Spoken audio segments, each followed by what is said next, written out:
Back when I was finishing high school, I planned on going into midwifery in Canada is bachelor's degree and so on. Then life took a turn in a different direction, and I couldn't see myself handling everything that I had to shoulder plus school. So I didn't study, but it's always in the back of my mind. Then just by chance or in one of these moments in life, I met a midwife, and was an herbal clinic and was talking to people there, and she said that mentioned in bypassing that she was a midwife, and then I pricked my ears and I got to talk to you, and so we did arrange to meet and had a coffee and had a chat, and she was saying that she was looking for women to form a group to be teaching, and that she was going to start soon, within a month, and I became more and more interested in that. I wanted to know more details, the cost, the time involved as well, because I did have, I have 8 and 10 months of commitments in wedding dresses. I can't just completely stop that overnight. So I needed to know sort of what extra time I would have to be scheduling into if I wanted to take the classes. And but it was very accessible. She was very flexible. We were also guinea pigs, so we were the first kind of group. We didn't know. We figured it out as we went. We didn't know how things would go. We had a general idea of how long it would take.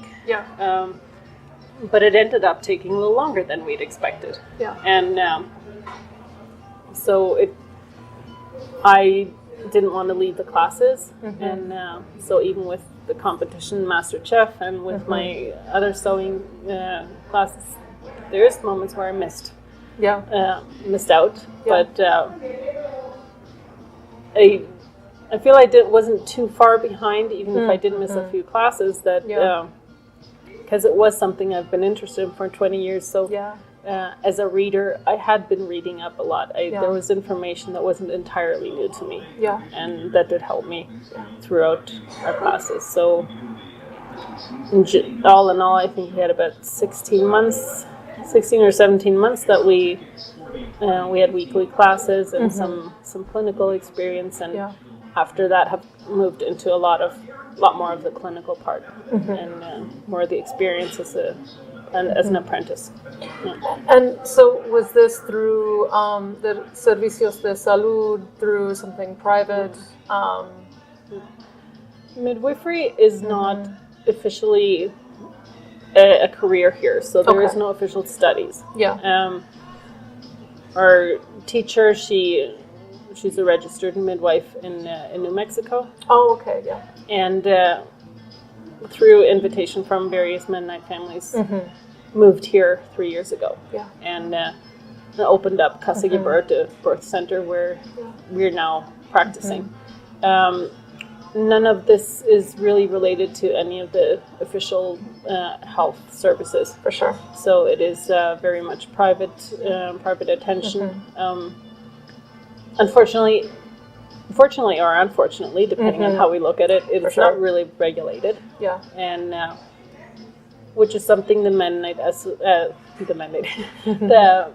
Mexican Association for Midwives, la Asociación Mexicana de Partería, which was formed just 5 years ago, is working a whole lot with in getting certification and working together with the International Confederation of Midwives to create a sort of standard that would be appropriate for Mexico, and to create a certification where we hopefully can be part of and can get more recognition through that.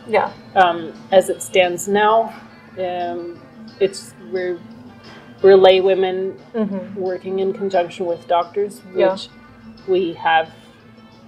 We're very, very fortunate in how we can work with our doctors and gynecologists to support our work and support us throughout complications and normal births.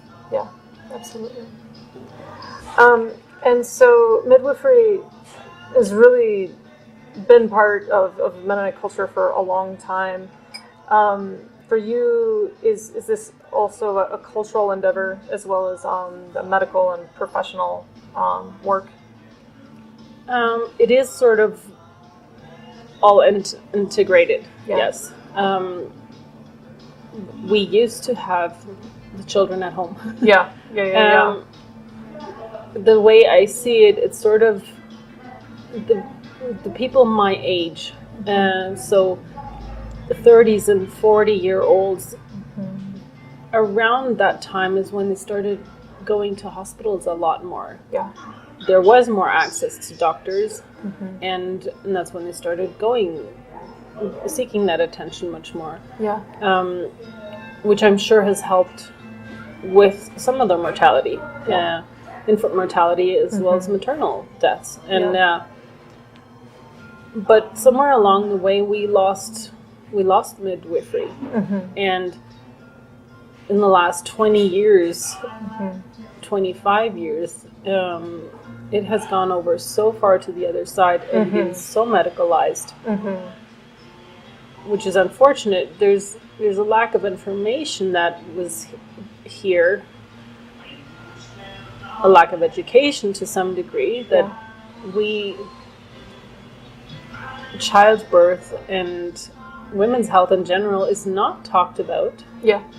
And so there's a lot of just no knowledge, very little knowledge, or a shame surrounding it that women have lost the information they did have.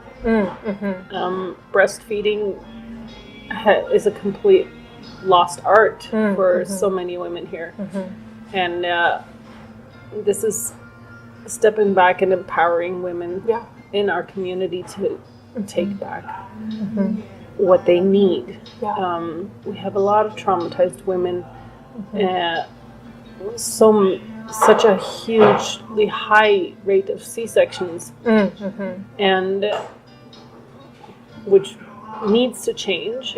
World Health Organization, the guidelines for there is like we need to change. Mexico in general, absolutely, has a very, very high rate and is being pushed and incentivized to change that. And we Mennonites form a big part of that. The C-section rate in our communities is much, much higher than it is in general in the Mexican community, in Mexico in general. So we need this more, or there's a bigger need, or bigger rate that we need to change here as well.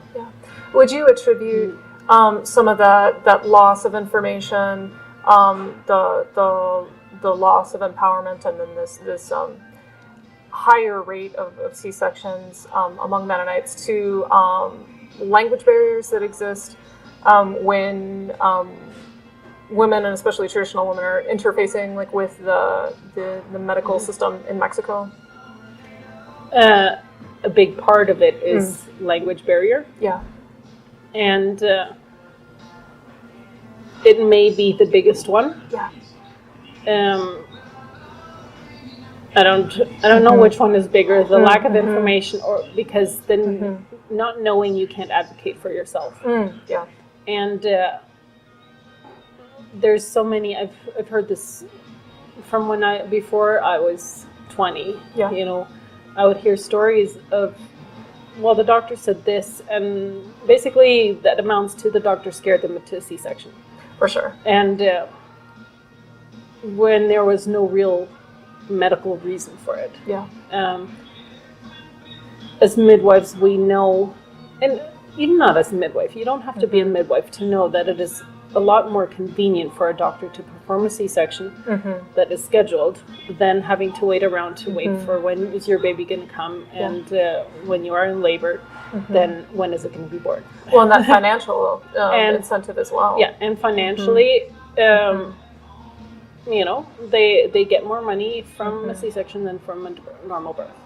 And so I think something's wrong there. Yeah. To some degree. Yeah. At least, and the convenience for the medical system. Yeah. And it's no secret. Yeah. All over the world. Yeah. You combine that with a lack of information, and they can easily scare any husband into signing a C-section consent. Yeah. And the woman as well, because of course the parents don't want to harm the baby either. Yeah. But if you don't know what does harm a baby and what does not harm the baby, what is better, what is best for mom, physically and emotionally, and for the baby in the end, if you don't know the information, then you can never advocate for yourself or your partner in front of the doctors that they can't take all these steps. And so for part of what my job is and will be is attending the women who seek us out. Yeah. And the second part is to bring this information out. That whoever does go to the medical team and health systems, that they know what is okay and what isn't. Yeah, absolutely. How do you see the traditional and the modern intersecting in this work of midwifery?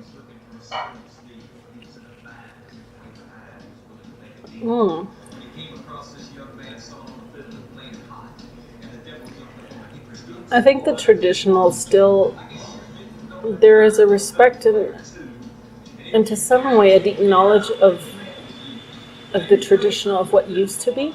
Yeah. And deep down it makes sense to many of the traditional women. Yeah. Whereas this return to midwifery is in a way a very modern concept. Yeah. And so I think in a way we have a deep knowledge of that what used to be was okay. Yeah. With more training and more knowledge, then yes, we can identify when things go wrong. Yeah. Because that is what the medical establishment wants, and what we want to keep women and babies safe. Yeah. And healthy. So yes, we want to take care of that, but that it wasn't all wrong. How things were done earlier. Yeah. And that nature, that we go back to trusting nature as well.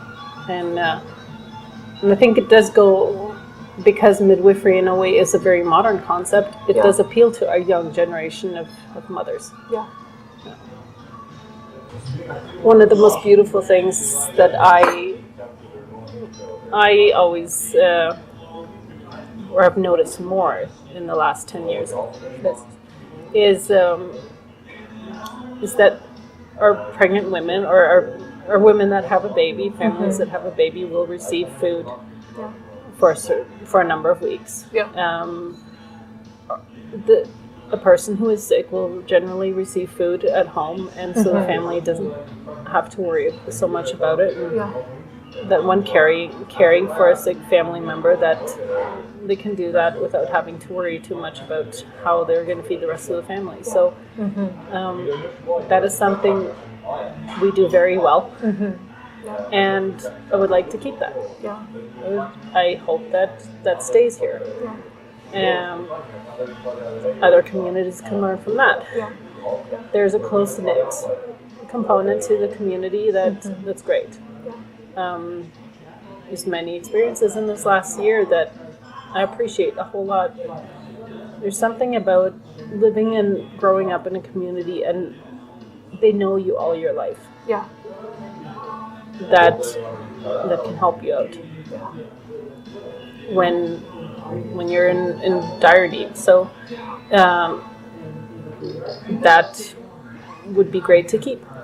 Absolutely. And yet open up, be accepting to other cultures. We aren't the best. No one's really the best, and you know, we aren't the only ones who do things right. And we need to acknowledge that we're not better than others, and different colors and races and cultures have something to teach us. Yeah, absolutely.